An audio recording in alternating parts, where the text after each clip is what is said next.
Hello friends, నేను శరణ్యాని. ఇవాళ 7 అడుగుల బంధం 41వ భాగం చదువుకుందాము. రాసిన వారు మీనా ముక్తేశ్వర్ గారు. భార్యాభర్తలు ఇరువురు కూడా ఒకరి ఉద్వేగాన్ని ఒకరికి ఒకరు తెలుసుకుని వారిలోని భావోద్వేగాలను కంట్రోల్ చేసుకుంటున్నారు, ఒకరికొకరు భుజం తట్టుకుంటూ. ఆ దృశ్యం చిన్న జంటలకు పెద్దవాళ్ళకి ఎంతో అద్భుతంగా కనిపించింది. పచ్చని తాళితో మెరిసిపోతుంది సుప్రజ. ఎంత అందం ఉన్నా ఆ అందం పసుపు పచ్చని తాడు మెడలో పడనిదే పరిపూర్ణంగా కనిపించదు. నుదుటిన సింధూరంతో, మెడలో పసుపు పచ్చని బంగారు తాళితో, నల్లపూసల గొలుసుతో అందంగా మెరిసిపోతుంది సుప్రజ. పెళ్లి బొట్టు పెట్టుకుని బుగ్గ చుక్కతో అందంగా మెరిసిపోతున్నాడు ఆనంద్. నిజం చెప్పాలంటే ఆ జంటకు చదువులన్నీ అయిపోయిన తర్వాత ఒక్క వయసులో పెళ్లి చేసుకునే జంటలాగానే ఉన్నారు.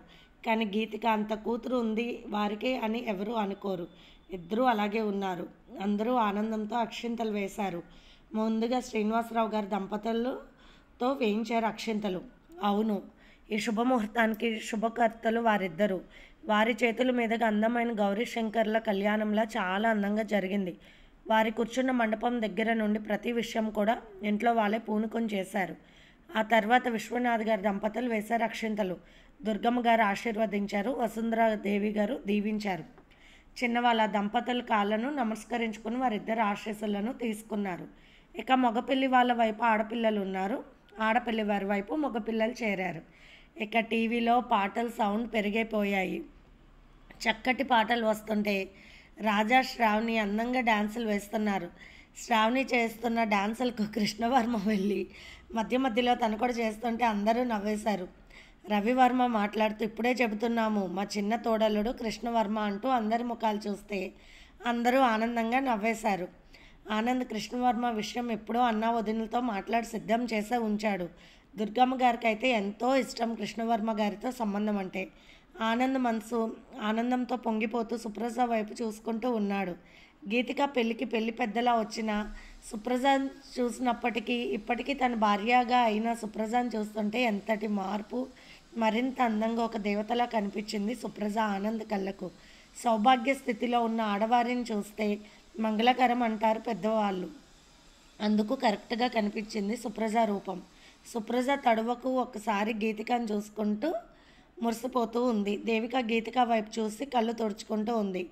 ఇద్దరు తల్లుల ముద్దల బిడ్డగా ఆనందంగా ఉంది గీతిక. మహోన్నతమైన పెద్దనాన్న ప్రేమను తండ్రి ప్రేమగా పొందిన అదృష్టవంతురాలు గీతిక. ప్రేమకు మారు రూపుగా నిలబడిన ప్రేమమూర్తి ఆనంద్ గారికి పుట్టిన బిడ్డగా ఆనందంగా ఉంది ఇప్పుడు గీతిక మనసులో అందరి మీద ప్రేమ తప్ప ఇక ఏమీ లేదు. తనకు అందరూ ఉన్నారన్న ధైర్యం ఏర్పడిపోయింది రెండింతలుగా. శ్రావణి కృష్ణవర్మ డాన్స్ వేస్తుంటే రవివర్మ గారు ధరణి మధ్యలోకి లాగారు. అందంగా స్టైల్గా వేశారు రవివర్మ దంపతులు. తమ్ముడు పెళ్ళి అయిందని శ్రీనివాసరావు గారికి కూడా చాలా ఉత్సాహంగా ఉంది. తన చిన్నతనం గుర్తుకొచ్చేసింది. డ్యాన్స్ వేయడానికి ప్రయత్నిస్తున్నారు. అది పిల్లలు గమనించేశారు. ఒకసారి శ్రీనివాసరావు గారి దంపతులను డ్యాన్స్ వేయాల్సిందిగా కృష్ణవర్మ గారు, శ్రావణి ఇద్దరూ ఎంకరేజ్ చేశారు. శ్రీనివాసరావు గారి బలవంతం మీద దేవిక గారు కూడా డ్యాన్స్ వేయక తప్పలేదు. అలా అందంగా చిన్నగా డ్యాన్స్ వేస్తూ ఉంటే చూడముచ్చటగా అనిపించింది చూసేవారందరికీ. అందరూ చప్పట్లు కొట్టారు. దుర్గమ్మ గారికి కళ్ళ నీళ్ళు వచ్చాయి. ఇంత పండుగలా ఉంది నా ఇల్లు, తొందరగా పైకి పోయాడు. ఈ ఆనందాన్ని చూడలేదు. ఉంటే ఈరోజు ఆయనతో నేను వేసేదాన్ని డ్యాన్స్ అని అనుకుంటున్నారు దుర్గమ్మ గారు. రాజా వచ్చి, నానమ్మ నీతో నాకు డ్యాన్స్ వేయాలని ఉంది అంటూ వాళ్ళ నానమ్మ చేయి పట్టుకుని డ్యాన్స్ వేశారు ఇద్దరు. పాత పాటలు పెట్టింది శ్రావణి. వాళ్ళకైతే అన్ని మంచి పాటలు పెట్టారు, నాకు పాత పాటలు పెట్టారా అంటూ దుర్గమ్మ గారు అలిగినట్టు వేశారు డ్యాన్స్. అందరూ ఒకటే నవ్వులు. అంబికా గారు విశ్వనాథ్ గారిని కూడా డ్యాన్స్ వేయమని కొడుకు కోరాడు. వారిద్దరూ అలవాటు ఉంది, చక్కగా వేశారు. ఫంక్షన్లు ఎక్కువగా డ్యాన్సులు వేయడం వారికి అలవాటు. ఇక గీతిక వైపు ఒకలా చూస్తున్న దేవానాథ్ని గమనించారు కృష్ణవర్మ. వెంటనే శ్రావణికి చెప్పడం, గీతికను దేవానాథ్ వద్దకు తీసుకువెళ్ళడం, వారిద్దరూ ముచ్చటగా డ్యాన్స్ వేయడం జరిగింది. తన పెళ్ళి ఇంతమందికి ఇంత ఆనందాన్ని ఇచ్చిందా అని సంతోషపడిపోయాడు ఆనంద్. నవ్వుతూ ఉంది సుప్రజ. అందరూ డ్యాన్సులు వేసింది ఊరికే కాదు, చిన్నమామ గారి ముందు మీరు వెయ్యాలి అంటూ రవివర్మ గారు కృష్ణవర్మ ఇద్దరు కలిసి నూతన వధూవరులతో డ్యాన్స్ వేయించారు. 7 అడుగుల సంబంధం ఈనాడో వేసిన బంధం, నిన్ను నన్ను పెనవేసిన బంధం ఆ పాట పెద్ద సౌండ్తో పెట్టి జంటలు జంటలుగా చక్కటి ఫోజుల్లో పెట్టి అందరితో డాన్సులు వేయించింది శ్రావణి. కృష్ణ గారు వచ్చి శ్రావణి పక్క నుండి తను కూడా శ్రావణితో డాన్స్ వేశారు. దుర్గమ్మ గారితో రాజా వేశాడు. సినిమాలో ఆ పాటకు ఒక వయసులో నుండి ముసలి వయసు వరకు హీరో హీరోయిన్స్ సీన్లు ఉంటాయి. అలా అన్ని వయసుల వారు కలిసి అందంగా డాన్సులు వేస్తుంటే ధరణికి అదే గుర్తుకు వచ్చి రవివర్మ గారితో చెబుతూ నవ్వుతుంది. మధ్యలో వసుంధరాదేవి గారు నవ్వుతూ ఆనందంగా చప్పట్లు కొడుతున్నారు. నిజంగా ఆనందం అంటే డబ్బులో లేదు, మానసిక సంతోషంలోనే అసలైన ఆనందం. అటువంటి ఆనందాన్ని మన చేతులతో మనమే పోగొట్టుకోకూడదు. అటువంటి ఆనందాలను తప్పక ఎంజాయ్ చేయాలి అందరూ అని సంతోషంగా నవ్వుకున్నారు వసుంధరాదేవి గారు. రాజశేఖర్ నిలయం కలకల్లాడుతూ హడావుడిగా ఉంది. దేవికా గారు, శ్రీనివాసరావు గారు, అంబికా విశ్వనాథ్ గారు శ్రావణి కృష్ణవర్మతో ఆనంద్ గారి ఎస్టేట్లోని ఇంటికి వెళ్ళారు. అక్కడంతా పూలతో అలంకరించారు. చక్కగా పూలతో వెల్కమ్ న్యూ కపుల్ అంటూ చక్కగా డైరెక్షన్ ఇస్తూ కృష్ణవర్మ శ్రావణితో చేస్తున్నాడు. ఇక బెడ్రూమ్లో మంచాన్ని పూలతో చక్కగా అలంకరించారు దేవిక, అంబిక ఇద్దరూ నవ్వుకుంటూ. నిజంగా ఇద్దరూ వారు ప్రేమించుకొని అలా ఇన్నాళ్ళు ఒంటరిగా ఉండిపోవడం చాలా విచిత్రంగా ఉన్నది అంటూ ఆశ్చర్యంతో చెప్పుకుంటున్నారు వారిద్దరూ. నిజమే, చిన్నతనం చేసే విపరీత ఉత్సాహాలతో జీవితాన్ని పంచుకున్న వారిద్దరూ కాస్త దూరం రావడమే బాధ్యతగా అదే ప్రేమ బంధం కోసం ఉండిపోయారు. అలా అని ఇద్దరు విరాగులా ఏమీ పట్టించుకోకుండా లేరు. ఎవరి బాధ్యతలు వారు సక్రమంగా నిర్వర్తించారు అని చెప్పుకుంటూ మల్లెలతో చక్కగా అలంకరించి మంచాన్ని గులాబీ పూలు అక్కడక్కడ అందంగా గుచ్చారు. మొత్తానికి బ్రహ్మచారి పడక గది లాంటి ఆ గదిని మనోహరమైన దంపతుల ఆనందాల హరివిల్లులా అలంకరించారు. చిన్నవాళ్ళను ఆ గదిలోకి రానివ్వకుండా తలుపులు వేసేశారు. దేవికా గారు చక్కగా దీపం వెలిగించి దేవుడికి కేసరి చేసి ప్రసాదం పెట్టారు. అగరొత్తులు వెలిగించారు. భగవంతుడా, నిన్నాళ్ళు మా మరిది గారు ఒంటరి జీవితాన్ని గడిపారు. ఇకనైనా జంటతో వారు ఆనందంగా ఉండాలి అని ఆశీర్వదించు తండ్రి అని కోరుకున్నారు దేవికా గారు. ఇంటికి ఫోన్ చేసి చెప్పడమే ధరణి దంపతులు రాజాను తీసుకుని కొత్త దంపతులతో బయలుదేరారు. గుమ్మం దగ్గర చాలా హడావుడి చేశారు ధరణి, శ్రావణి, అంబిక గారు. నేను ఆడబడుచుని, నాకు ఖచ్చితంగా కానుక ఇవ్వాలంటూ నవ్వారు. తప్పకుండా అంటూ నవ్వారు ఆనంద్ గారు. దేవికా గారు ముందే తను తీసుకొచ్చిన వెండి గ్లాసులో పాలు పోసి లోపల పెట్టారు. పళ్ళు స్వీట్లన్నీ లోపల పెట్టారు. మొత్తానికి కొత్త జంటతో పేర్లు చెప్పించి రప్పించారు లోపలకు. ఆనందంగా వారిని కూర్చోబెట్టి దేవికా గారు అప్పుడే చేసిన కేసరిని కొత్త జంటకు పెట్టారు అంబికా గారు. ఇక రవివర్మ గారు, కృష్ణవర్మ గారు ఆనంద్ గారిని చూస్తూ నవ్వుతూ ఉన్నారు. విశ్వనాథ్ గారికి కూడా ముచ్చటగా చూస్తూ ఉన్నారు. ఆనంద్కి కాస్త సిగ్గుగా అనిపించింది. అల్లుళ్ళు మరీని. ఇక వారిద్దరిని అక్కడే వదిలేసి అందరూ రాజశేఖర్ నిలయానికి బయలుదేరారు. గీతికతో మాట్లాడుతూ కూర్చున్నాడు దేవా. ఇద్దరికి చక్కగా కుదిరాయి మాటలు. బ్రహ్మదేవుడు అద్భుతమైన అప్సరసలను తన ముందు ఉంచి చాలా శ్రద్ధతో వారిని చూస్తూ నిన్ను తయారు చేసినట్టున్నారు అని నవ్వుతూ మెచ్చుకుంటే గీతిక మనసు ఉప్పొంగిపోయింది. దుర్గమ్మ గారు, వసుంధర గారు మాటలు చెప్పుకుంటూ నవ్వుకుంటున్నారు. నీ గది చాలా బాగుంది, ఎక్కడివక్కడే నీట్గా పెట్టుకుంటే ఇంకా బాగుంటుంది అంటూ నవ్వాడు దేవా. నవ్వుతూ నిజమే, తను ఎక్కడంటే అక్కడే పాడేస్తుందని అర్థం చేసుకుంది గీతిక. ఇదివరకటి గీతిక అయితే కోపగించుకునేది ఆ మాటకు. గీతిక చేతిని తన చేతిలోకి తీసుకుని I love you so much మర్దల్ పిల్ల అని సడన్గా అనేసరికి నిజమే కదూ, నాకు మేనమామ కొడుకని ముచ్చట పడిపోయి సిగ్గుపడిపోయి నవ్వేసింది గీతిక. ఆమె ముఖాన్ని పైకెత్తి గీతిక నుదుటి మీద ముద్దు పెట్టుకున్నాడు దేవా. అక్క చాలా ముచ్చటగా జరిగింది అంటూ ఎస్టేట్లో జరిగిన ముచ్చట చెప్పడానికి సడన్గా లోపలికి వచ్చింది శ్రావణి. అయ్యో, మీరు చాలా బిజీగా ఉన్నట్టున్నారు, మళ్ళీ వస్తా అంటూ నవ్వుతూ వెనక్కి వచ్చేసింది. అంత బిజీగా ఏమీ లేము, నిరభ్యంతరంగా రావచ్చు మీరు అంటూ నవ్వాడు దేవానాథ్. పెళ్ళికి ఇంకాస్త టైం ఉంది, అక్క కాస్త భద్రంగా ఉండాలి మీరంటూ నవ్వింది చిలిపిగా శ్రావణి. బావ అవుతాడని చరువుగా ఉంటే కింద నానమ్మ కర్ర తీసుకుంటుందంటూ నవ్వేసింది శ్రావణి. అందరూ నవ్వుకుంటూ ఉన్నారు. విశ్వనాథ్ గారు దంపతులు వచ్చారు.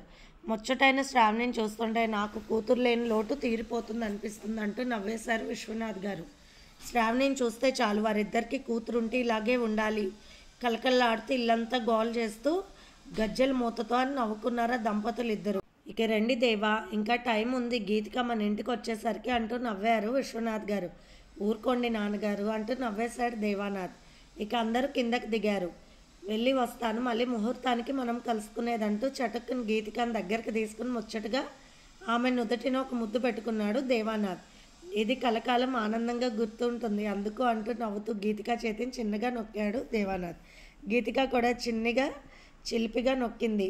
ఒక్క హుషారైన పిల్లవే అంటూ నవ్వేశాడు దేవానాథ్. ఇంటి దగ్గర పెళ్లి పనులు చాలా ఉన్నాయి, దిగన్ సార్ కిందకి అంటూ పిలిచింది అంబిక గారు. అబ్బే, ఏదో విషయం స్టడీస్ గురించి అడుగుతుంటేను అన్నాడు దేవానాథ్. అవును, ఇందాక నేను పైకి వెళ్ళినప్పుడు కూడా బావగారు స్టడీస్లోనే అక్కకు నేర్పుతూ ఉన్నారు అంటూ కొంటెగా నవ్వింది బుజ్జి మరదలు శ్రావణి. రవివర్మ గారు, ధరణి అందరూ నవ్వేశారు. శ్రావణి చూపులు కృష్ణవర్మ గారు రాలేదా అన్నట్టు చూస్తున్నాయి. ఇదిగో బుజ్జి మరదలు గారు, మా తమ్ముడు కృష్ణ హాస్పిటల్ నుండి ఫోన్ వస్తే వెళ్ళారమ్మా, వెతకకు మరీ అంటూ చిన్నగా శ్రావణి నేర్పించారు రవివర్మ గారు. మీకు పెళ్ళై 3 నెలలు కూడా కాలేదు, నేనే మిమ్మల్ని ఏడిపించాలి, మీరు నన్ను ఏడిపించడానికి చాలా టైం ఉంది బావగారు అంటూ నవ్వేసింది శ్రావణి. కృష్ణయ్య, నిన్ను నమ్ముకున్న వారి ఇంట ఎప్పుడూ సంతోషాల పంట, ఆనందాలు అనుకుని అద్భుతాలు చేస్తావు కదయ్యా బంగారు తండ్రి, వస్తున్నా ఉండు అలిగేవా అంటూ మనసుతోనే మాట్లాడుతుంది శ్రావణి కృష్ణయ్యతో. ఏంటి తనలో తనే మాట్లాడుకుంటూ ఉన్నట్టు అనిపిస్తుంది నాకు శ్రావణి అంటూ నవ్వారు దేవానాథ్. గీతిక నవ్వుతూ మా చెల్లి కృష్ణుడితో మాట్లాడుతూ ఉంటుంది అంటూ నవ్వింది సిగ్గుపడుతూ. కృష్ణుడు అంటే కృష్ణవర్మ గారే కదా అన్నాడు దేవానాథ్. అయ్యో కాదండి, కృష్ణయ్య అంటే అందరికీ దేవుడు, కృష్ణ పరమాత్ముడు అంటూ నవ్వింది ధరణి. కృష్ణ భక్తురాలు అంటూ నవ్వేశాడు దేవానాథ్. అందుకే మా తమ్ముడు కృష్ణయ్య మనసును దొంగలించింది ఈ బుజ్జి మరదలు అంటూ నవ్వారు రవివర్మ గారు. అత్తయ్య చూడండి, అందరూ నన్నే అల్లరి పెడుతున్నారని వసుంధరాదేవి గారి దగ్గరికి వెళ్ళి నిలబడింది శ్రావణి. అందరికన్నా చిన్నదానివి, ఈ ఇంటికి బుజ్జి బంగారానివి, నీలాంటి దాన్ని అందరూ ముచ్చటగా అంటారు, అల్లరి పెట్టారు అంటూ నవ్వారు వసుంధరాదేవి గారు శ్రావణి వైపు చూస్తూ. ఆ క్షణంలో నాకే ఇంకొక కొడుకు ఉంటే నా శ్రావణిని అస్సలు వదలలేను అనుకున్నారు వసుంధరాదేవి గారు మనసులో. మంచి మనసున్న అమ్మాయి కోడలైతే ఇల్లు బృందావనంలా ఉంటుంది అనిపించింది ఆమె మనసుకు ధరణి వైపు చూస్తూ ఉంటే. ఇక అందరూ ఎక్కడి వారు అక్కడికి బయలుదేరి వెళ్ళిపోయారు. ఇదిగో శ్రావణి అంటూ పిలుస్తున్నారు దుర్గమ్మ గారు. ఉండు, మా కృష్ణయ్యను ఉదయం అనగా చూశాను, అలిగి ఉంటాడు నాపై అంటూ తిప్పుకుంటూ వెళ్ళిపోయింది శ్రావణి. గీతిక దుర్గమ్మ గారి దగ్గరికి వచ్చి ఏంటి నానమ్మ అంటూ అడిగింది. ఎంత అల్లరి పిల్ల బుజ్జిది, దీనికి పెళ్లి చేసే లాభం లేదు అంటూ నవ్వేశారు దుర్గమ్మ గారు. బంగారు తల్లివి, నీ భవిష్యత్తు ఎలా ఉంటుందో అని బాధపడ్డాను తల్లి, తెలిసి తెలియక నువ్వు చేసిన పనులకు భవిష్యత్తు ఎలా ఉంటుందో అనుకున్నాను. బంగారు కుంచెతో రాశాడు నీ రాత నా బ్రహ్మ, పుట్టినప్పుడే మీ అమ్మ ఒడికి చేర్చాడు, పెద్ద అయ్యాక తేదీ తెలియని తనంతో ఉన్న నిన్ను సరైన దారికి తీసుకువచ్చేశాడు అంటూ గీతికాన్ని దగ్గరకు తీసుకుని ఆనందపడిపోయాడు దుర్గమ్మ గారు. నా చిన్న కొడుకు ఒంటరివాడు అనుకున్నాను, వాడికి ఒక భార్య ఒక బిడ్డ ఉన్నారంటూ గీతిక తల్ల నిమురుతూ ఆనందపడిపోయారు దుర్గమ్మ గారు. దేవిక గారు వచ్చి వెంటనే గీతికను హత్తుకుని నన్ను అమ్మ అనే పిలువు, పెద్దమ్మ అనకు అంటూ ఏడ్చేశారు. నేను పెద్దమ్మని ఎలా అంటుంది దేవిక, నీ పాలు తాగింది, నీ పక్కలో పెరిగింది, నీ ఒడిలో ఉయ్యాలలో ఊగింది దేవిక, అటువంటి గీతిక నిన్ను పెద్దమ్మ అనలేదమ్మా అంటూ దుర్గమ్మ గారు ఓదార్చారు కోడల్ని. నువ్వు ఇలా బాధపడుతుంటే నాకు పెళ్ళి కూడా వద్దు, నీ దగ్గరే ఉండిపోతానమ్మా అంటూ ఏడుస్తోంది గీతిక. అమ్మో, నా బిడ్డకు కళ్యాణం జరగాలి, ఆనందంగా ఉండాలి, నాకు ఎన్నో ఆశలు, కానీ ఎందుకో గీతిక నువ్వు నా పేగు తెంచుకుపోట్లేదని తెలిసిన దగ్గర నుండి తెలియని ఆవేదనమ్మా, అందుకే ఇలా మాట్లాడుతున్నాను. బంగారం లాంటి తల్లిదండ్రులు కడుపును పుట్టావు, అంతకు మించిన వారింటికి కోడలుగా వెళ్తున్నావు, భగవంతుడు రాసిన నీ భవిష్యత్ అద్భుతమైనది తల్లి అంటూ ఆనందపడ్డారు దేవిక గారు కళ్ళు తుడుచుకుంటూ. లేదమ్మా, నా భవిష్యత్ రాసింది నాన్నగారు నువ్వు. నాన్నగారు ఆ రోజు నిర్ణయం తీసుకోకపోతే గీతిక ఎక్కడ ఉండేదో తెలియదు, నీ బిడ్డగా పెరగలేకపోయేదాన్ని కదా అమ్మా అంటూ బాధగా తల్లిని కౌగిలించుకుని అలా ఉండిపోయింది గీతిక. గీతిక మనసులో అనిపించింది, ఎవరి మీద ప్రేమ లేదు అనుకునేది తన మనసులో, తన మీద ఎవరికి అంత ఇష్టం ఉండదు అనుకునేది అమాయకంగా. కానీ ఎవరో తెలియని బిడ్డకు నాన్న తన గుండెల్లో గొప్ప స్థానాన్ని ఇచ్చి బంగారు తల్లి పొత్తిళ్లలో పెరిగే అవకాశం ఇచ్చారు. ఎంత ప్రేమ ఉందా నా పైన తల్లిదండ్రులకు, నా జీవితం బాగుండాలని ఈ ఇంట్లో ప్రతి ఒక్కరూ ఆశించారు. మంచి చెడు తెలియని టైంలో నానమ్మ తల మీద కొట్టి చంపాలనుకున్నాను. ఇంతటి మంచి ప్రేమ, బాధ్యత, బంధంతో కూడిన నానమ్మ కోపం వెనుక అంతటి ప్రేమ ఉంటుందని అనుకోలేదు అని నానమ్మ వైపు చూసి కన్నీరయింది గీతిక. దేవిక గారు గీతికాను తన ఒడిలో పడుకోబెట్టుకుని కూతురు తల నిమురుతూ ఉన్నారు. నా బంగారు తల్లికి చెవులు కుట్టినప్పుడు అంటున్న దేవిక గారి మాటకు దుర్గమ్మ గారు అడ్డు వచ్చి, ఆ రోజు మీ అమ్మ చేసిన పని చూడాలి. ధరణికి చెవులు కుట్టేటప్పుడు లోపల అమ్మవారి దగ్గర దండం పెట్టుకుంటూ ఉంది. దేవిక చూడనే లేదు. ఎదిగో గీతిక, నీకు చెవులు కుట్టేటప్పుడు మీ అమ్మ చిన్న పిల్లల గోల్ చేసింది. అమ్మో చిన్నగా కుట్టండి నా బంగారు తల్లికి అంటూ ఏడుస్తూ ఉంది. అప్పుడు మీ అమ్మని గట్టిగా తిట్టాను నేనే. చెవులు కుట్టించడం ప్రతి ఆడపిల్లకు చేసే పని, విడ్డూరం చేయకు అంటూ అంత ప్రేమ మీ అమ్మకు పిల్లలపై అంటూ దుర్గమ్మ గారు నవ్వుతూ ఉన్నారు. రాజా వచ్చి వాళ్ళ నాన్నమ్మ ఒడిలో పడుకున్నాడు. ఈ ఇంట్లో అమ్మాయిల్ని బాగా చూస్తున్నారు, నన్ను ఎవరు పట్టించుకోవట్లేదు నానమ్మ, నువ్వు తప్పితే అన్నాడు రాజా నవ్వుతూ. నీకు కూడా చెవులు కుట్టిస్తే అమ్మ ఏడుస్తూ ఉంటుంది అంటూ నవ్వింది గీతిక. అమ్మో అమ్మ ప్రేమ తెలియాలని నాకు ఈ వయసులో చెవులు కుట్టించకండి అంటూ నవ్వేశాడు రాజా. ఇది ఫ్రెండ్స్ ఇవాల్టి ఎపిసోడ్. రేపు ఇంకొక ఎపిసోడ్తో వస్తాను ఫ్రెండ్స్. మీకు కనుక స్టోరీ నచ్చినట్లయితే లైక్ చేసి షేర్ చేసి సబ్స్క్రైబ్ చేసుకోండి ఫ్రెండ్స్. బాయ్.